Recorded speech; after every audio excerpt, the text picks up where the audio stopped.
In the throes of this illegal, unnecessary, ridiculous war with Iran, Pete Hegseth, everybody knows, has been on a maniacal firing spree.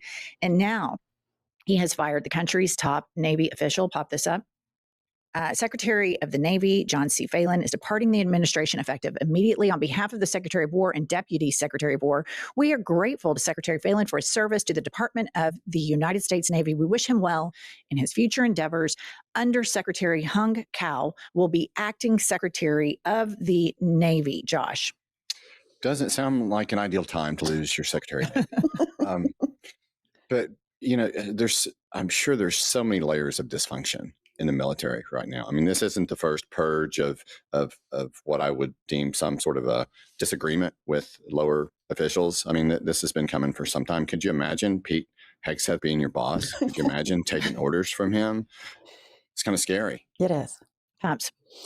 I just immediately saw this and thought, Pete Hegseth has purged everybody in the military for a variety of reasons. I think the most recent, I don't know about this man in particular, but always it comes down in my mind to when the public officials, the senators and the representatives in the House that are military members, when they came out and told the military, you do not have to comply with illegal orders, Pete Hegseth and MAGA melted down. So I immediately knew that they were giving illegal orders, because if you're not giving illegal orders, it doesn't matter.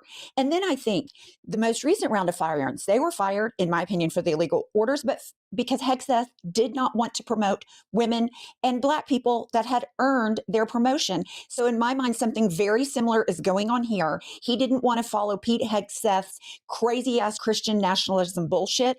And so he's like, fuck you, we're in the middle of a war. Too bad, so sad, you're out. All right. And there's more reporting from Axios on this. Let's pop this up.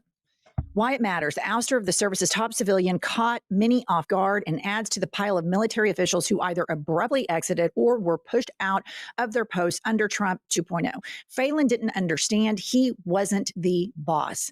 His job is to follow orders given, not to follow the orders he thinks should be given. A person familiar with the situation told Axios. The same person said Phelan and Hegseth did not get along. And so what's important, I think, about this is in this New York Times article that covers this, Phelan is a huge Trump mega donor. And so I don't know what it is other than I have always said these work environments are incredibly toxic. The way these people are treating the American public, do you think they're saving their best foot forward for each other and for those relationships? Phelan's like, F you, Hegseth. I've given, I'm a mega donor. I can go talk to the boss myself. And CNN is reporting the following. Pop this up.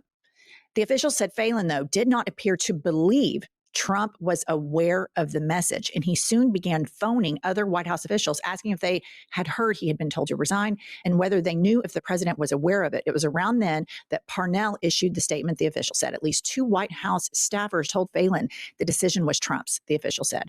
But Phelan still sought confirmation from the president himself or someone close to him coming to the White House grounds and looking for officials in the Eisenhower Executive Office building with whom he had relationships, asking if they had any information, the official said. And Trump just has a history of just firing people in a chicken shit way. Like if you just look back to Trump 1.0, look back to the fact that Kristi Noem was giving a speech with a DHS podium when it was revealed online that she had been fired. Josh.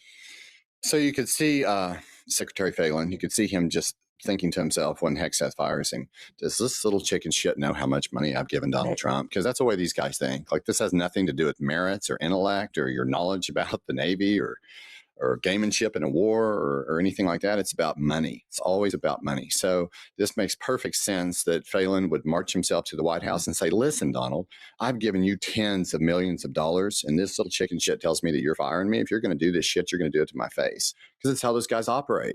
And he's learning just like everybody else. It doesn't matter if you give him 50 million.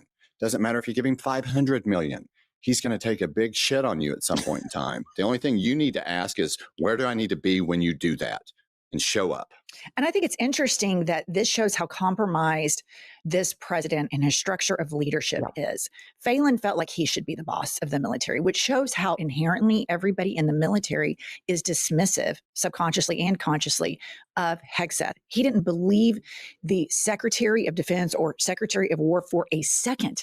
That's what a laughingstock Pete Hegseth is, that he had to march over to the Eisenhower building to figure out if this was true, because Pete Hegseth is a laughingstock publicly and behind closed doors. And replacing Phelan is Hung Cao, who believes in the power of witchcraft. Let's play this clip. Place in Monterey, California called Lovers Point. Yeah. The original name was Lovers of Christ Point, but now it's become, they took out the Christ, it's Lovers Point, and it's really, Monterey is a very dark place now. Yeah. A lot of witchcraft and the Wiccan community has really taken over there. And we can't let that happen in Virginia. Virginia is, I mean, especially down in Roanoke, they're God-loving people. Richmond too, and Virginia Beach, and we just need to mobilize Christians across the nation. I mean, Jesus Christ. All right. Cal also claimed he was blown up in combat. You just saw the video of him, but never received a Purple Heart, the award given to troops wounded as a direct or indirect result of enemy action. Pumps, what's your take on that? It is just so tiresome to think of military leadership being led by these Christian nationalists that have zero ability to distinguish delusion from reality. It reminds me of the guy Trump appointed that was teleported to the White House. It's like, you had a bad trip, dude. This guy clearly is not tethered to reality. And I just get so tired of it. I want experts running the military, especially during a fucking war. And we get Bozo the clown with the Bible up his ass. Like, it's ridiculous. Well, and the experts have been dismissed from the table. There were experts that sat down and said, you cannot invade Iran. We will have a meltdown of the highest order with the Strait of Hormuz. The American public has no idea. They can't even grasp what is going to happen with the Strait of Hormuz. There are mines everywhere in it. It's going to take 6 months to clear those mines.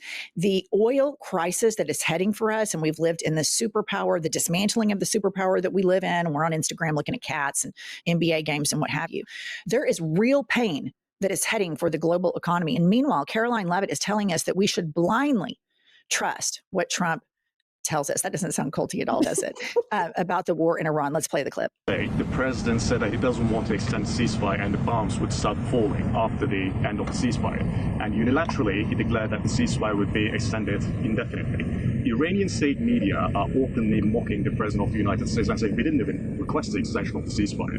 What's the response from the president of the United States? The response is you guys all see a lot of different messaging coming out of Iran, a lot of different rhetoric and language from them. I would caution you to take anything that they say at face value. What we've seen is that what they say publicly is much different than what they concede to the United States and our negotiating team privately. I've said that repeatedly to all of you in the news media, and you should take our word for it.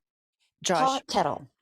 Yeah, we should blindly trust what Trump tells us, I think is her quote. What planet do you live in for us to blindly trust Trump with what he tells us is going on in Iran? It's the whole thing. I mean, it looks like I'm watching a Maxim photo shoot when I see her wearing this outfit in front of the White House. I mean, I don't even know how to respond to half of this shit. So I might have to get better at this on iHip because it's just like, what the?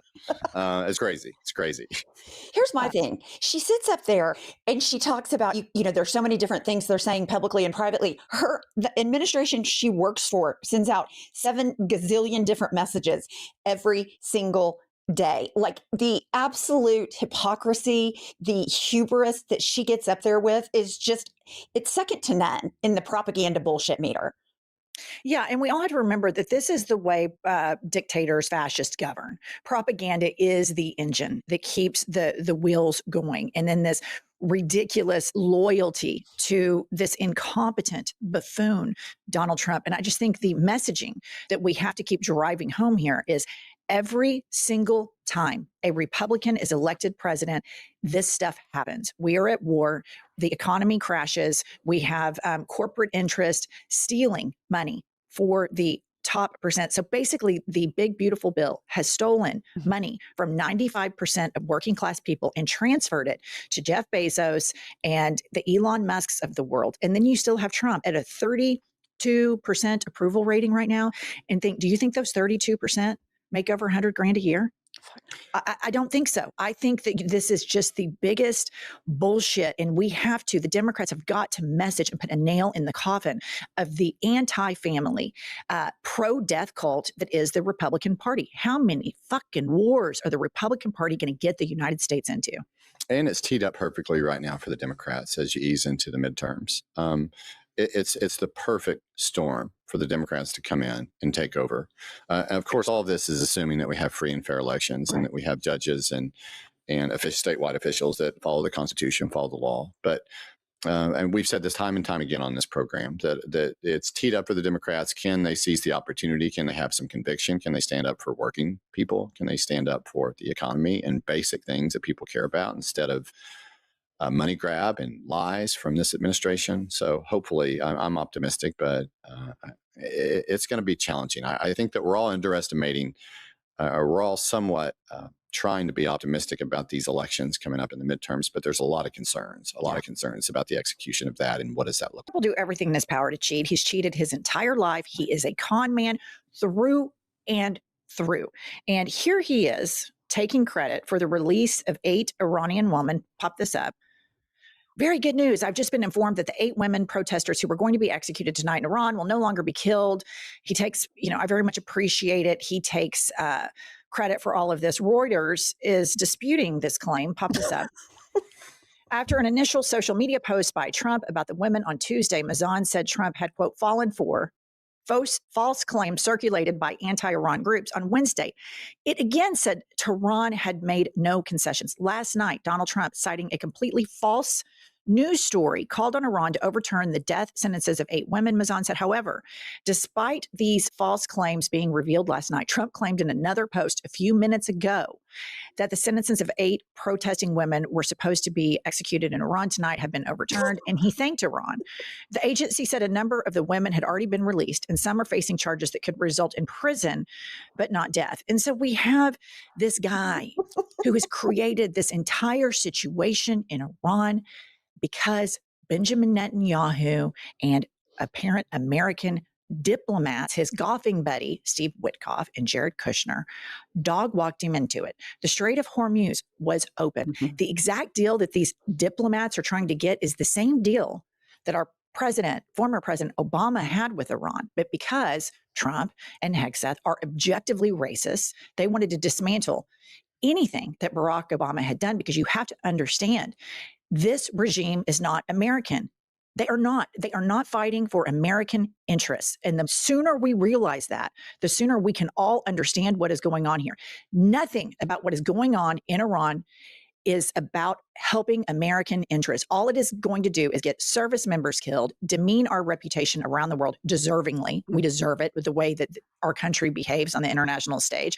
And then look at the national debt. These fiscal conservatives, these fiscal Republicans, we're so worried about the national debt. That's another lie Republicans constantly tell. And we're not even touching upon the facts in that story that he's responding to a fake account. That we don't even think that these 8 women were going to be executed. So he's taking credit. He's having a dialogue back and forth with some anonymous fake account online and then taking credit for it. And this is our president, and we can't even wrap our heads around this. And we see this kind of shit every day. And it's like, how many times can I show up here and say this is complete bullshit? But that's really what it is. It's crazy. It's like a mind fuck every day. It's like you wake up for just some new mind fuck where you read something and you think, this isn't happening to our country. This really isn't the person that the people elected to be president. This guy isn't really just making shit up and about 8 women being executed and then taking credit for something that never happened from an anonymous or fake account. Surely this shit isn't happening, but it is every single day. Yeah, it's exhausting being an American, but because of what the 3 of us feel, and I know all of you feel, that these elections, upcoming elections, we know they're going to do everything in their power to suppress the vote, cheat, everything. Everything is going to be on the table. We have to turn out in full force.